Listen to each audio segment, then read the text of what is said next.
Whoever decided to blow up this moon is a real dick.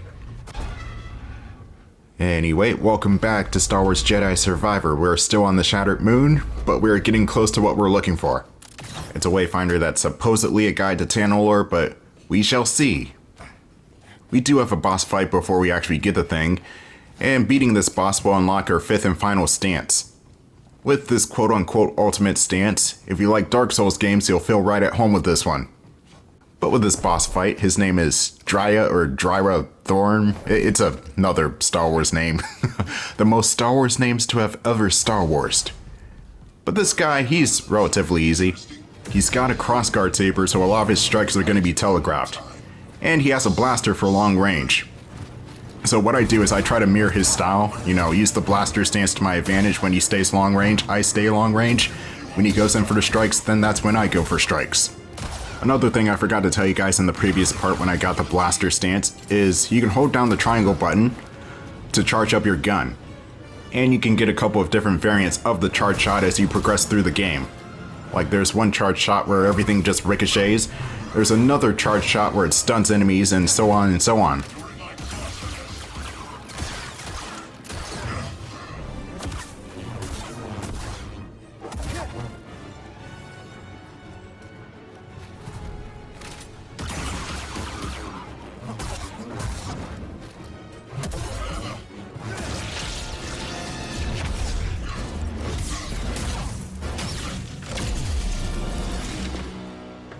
Congratulations, Cal.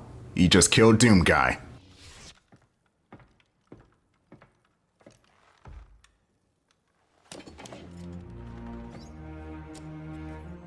Custom emitter. Maybe we can salvage it.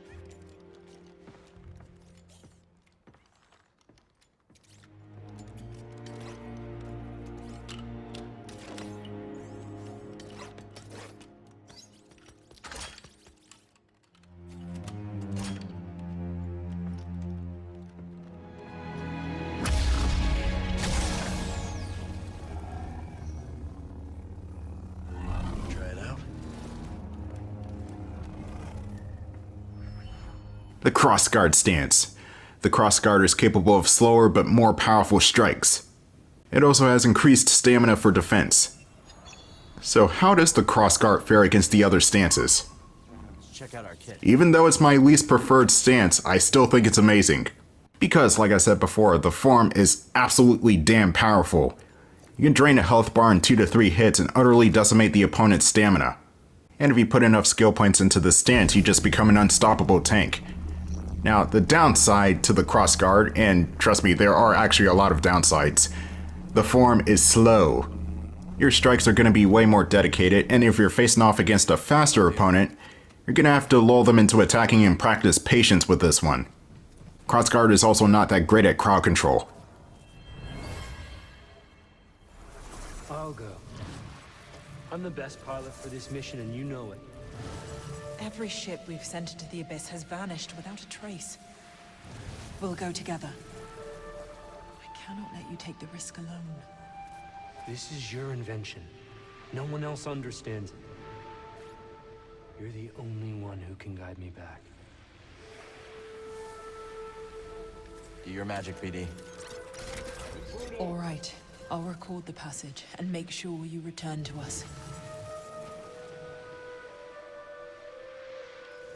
Dagon. So this stance is pretty much perfect for 1-on-1 or maybe even 2-on-1 encounters and bosses. So I'm gonna practice this right here because you actually do have to use the Crossguard stance for these last couple of Bedlam Raiders and droids. And you see I'm trying to be patient, because patience is key. And Cal just completely kebabbed that guy. Holy shit, Cal, take it easy, man, take it easy. Alright, so we got a commando droid and a couple of B1s. Again, not that hard. The lightsaber throw is also slow, but the good thing about the thing is that it has a bit of burst damage, so anybody caught in the AoE at the point of contact will take damage. This style of combat is very reminiscent to Kylo Ren's from the sequel trilogy, except slightly more visceral, for lack of a better word, because you can actually feel the lightsaber cut through people here.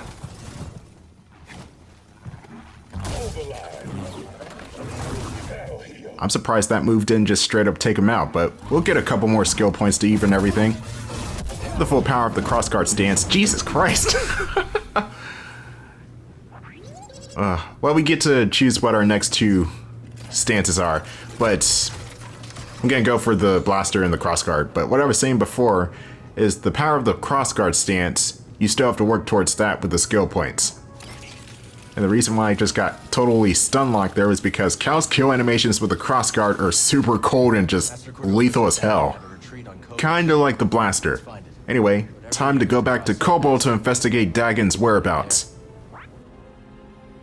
Would I like to see you scrapping ships on Braca in your younger days?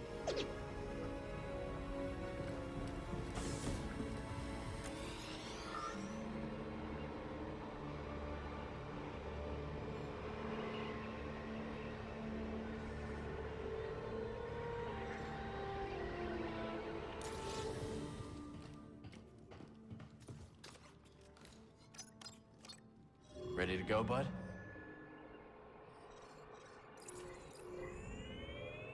Headed to Koboh's finest watering hole. You give that old tech Cal found in the lab a look? Couldn't make heads or tails of it. Maybe we'll put some pieces together after we check out Dagon's retreat on Koboh. People go to Koboh after things fall apart, not to put things back together. You seem pretty put together, Grease. But don't you have a silver tongue? Maybe I'll let you take the mantis for a swing sometime. Really? On second thought, no. Oh, Grease, you're such a lovely, lovely person. That planet's looking awfully still. Why aren't you driving, Grease? Buckle in, Cal. Time to land.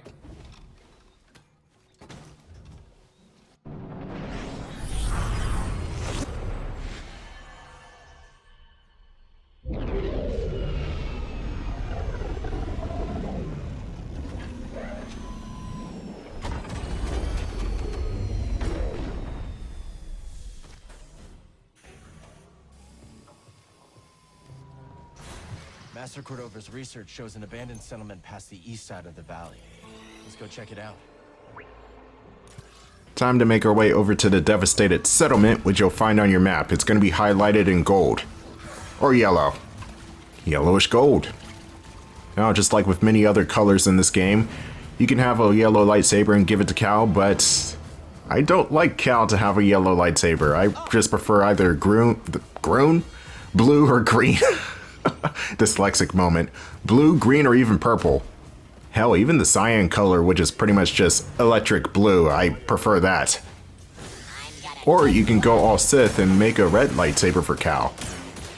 But I think you have to beat the game first, so you may have to actually play through the story in order to get to that point. But what if I tell you that when you beat the game, you can also unlock this mode, or this lightsaber crystal, where it changes colors every other time you die or defeat an enemy. That is what is called the party crystal. And trust me, it's very visually interesting to see your lightsaber go from blue to red to green to pink at each swing. It's like, what if your lightsaber took LSD or something? Anyway, let's wall jump up here, get all Super Metroid in this bitch. And speaking of which, I do want to at least do Super Metroid for the channel, or maybe even the 4 Prime games in the future. Even though Prime 4 was not that good compared to the previous 3 games, but who's really judging? Oh wait, I am, because I actually really don't like Prime 4 at all. But I'm still willing to play it, if I feel like it. If not, then I'll just do a Metroid Prime video on why I like the previous 3 games, but not the 4th game. But that is besides the point. Anyway, we got more B1s here with their grenades and their bomb-chucking ways. We also got a B2 here somewhere, which you have to watch out for the wrist rockets. Listen to good old Clone Commander Cody. If that was even Cody that said that. And speaking of which, who is your favorite Clone Commander? I think mine is either Rex, Cody, or Fives. Fives is also good. That's your sprinting attack whenever you have the Crossguard equipped. You just do a drop kick like your hardcore Holly or something. And ironically, it's one of the weaker moves in the game.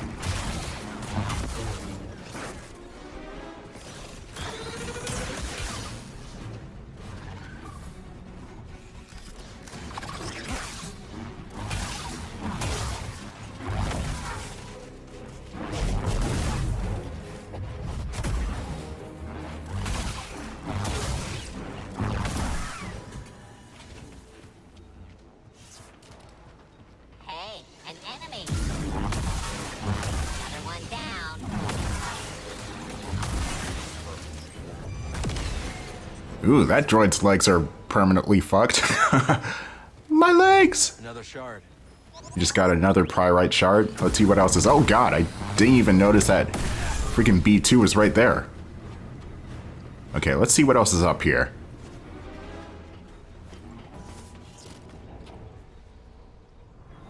Well fought, but you are outmatched. This is my tower. What do you want? To all three of them. Proposal. Let's get back on track. We got a rogue Jedi to stop. And a rogue Neko that does not want to pick Cal up. Come on! There you are. Let's ride. So you want to go straight down this river and you'll find one of those bird-like creatures that will carry you on to the next area. Jump! We should be getting pretty close. I don't see anything like a settlement.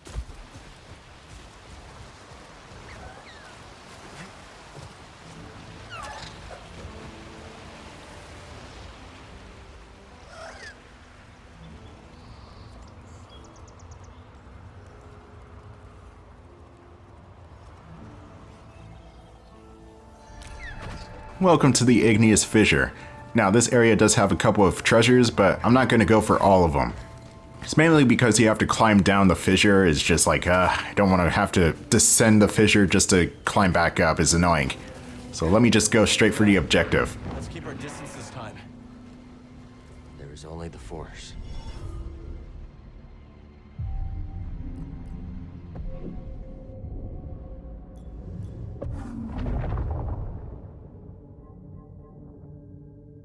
Blaster cooldown is good for ammo consumption, but I'm not going to get that just yet. Gonna do Rending Strike. You hold down the square button in Crossguard stance to perform a single, really powerful strike that will knock enemies away. Very useful against certain bosses and even slow opponents.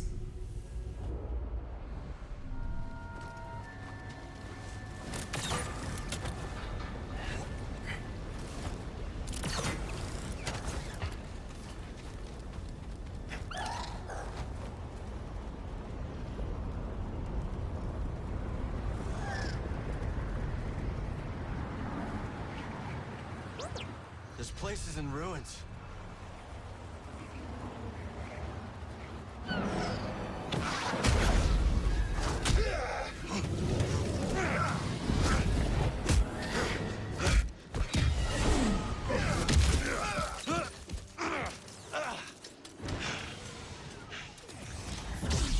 Bounty hunter. Haxian Brood tracked us down. Oh crap, it's Korej Lim the Bounty Hunter. Another Star Wars name to have Star Wars. What's going on with the names today? He's mainly a long-ranged fighter with a jetpack, so I'm gonna go Blaster to even the odds. So what you want to do is shoot him a bunch of times and use your charge shot.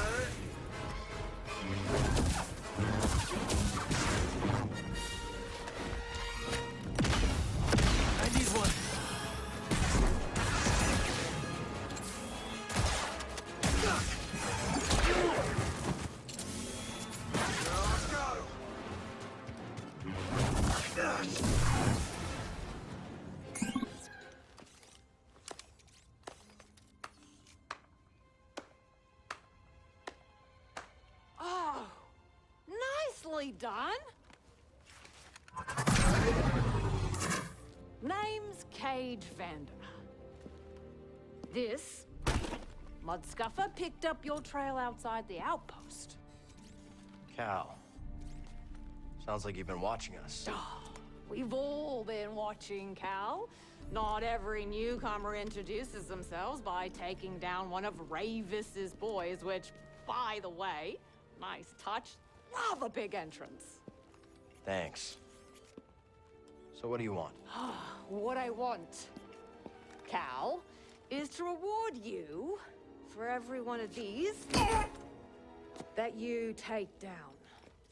Not the only one who came to Koboh for a little peace and quiet. Take these off, bounty hunters, and I'll trade you something nice. So he was Haxian Brood. More bound to be on the way. Exactly. Lucky for you. I've got eyes and ears about. Drop by the saloon. I'll help you get a jump on those hunters. All right. I'll think it over.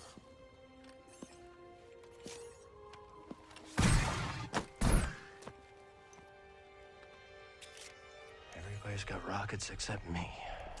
Yeah, Cal, what are you doing? Get a jetpack, man. Jedi 3, I expect you to have a jetpack. Anyway, legendary bounties. This will start up a new mission chain. With Cage's bounties, you have to travel all over the galaxy, aka the next 3 planets we'll visit, in order to eliminate each and every one of these bounty hunters. You kill them, you bring their bounty pucks back to Cage, rinse, lather, repeat. But I will warn you, this side mission is actually very tedious because each and every one of these pucks you have to bring back to Cage one by one. Feel like helping me out there? For free? I don't think so. So I'll be saving the bounty missions for the tail end of the playthrough once everything is almost finished. Just because there's a special cutscene attached to this. Planet and everything connected. Then reach out. I think there! I felt it. Just so. Very good, Padawan. Alright, so I think this would be a good place to call the episode because we're already at the devastated settlement. We just need to explore what's here and then go back to Jeddah to meet up with Cordova again. So I'll see you guys in part 13.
All this piece of junk work.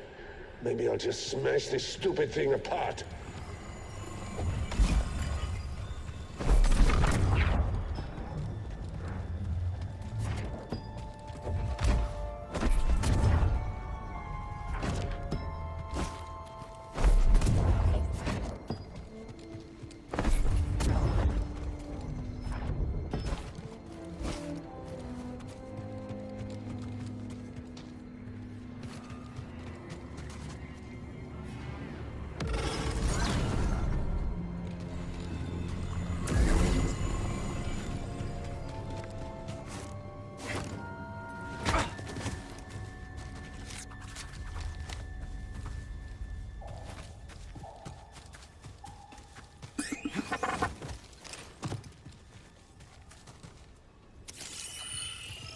Good job.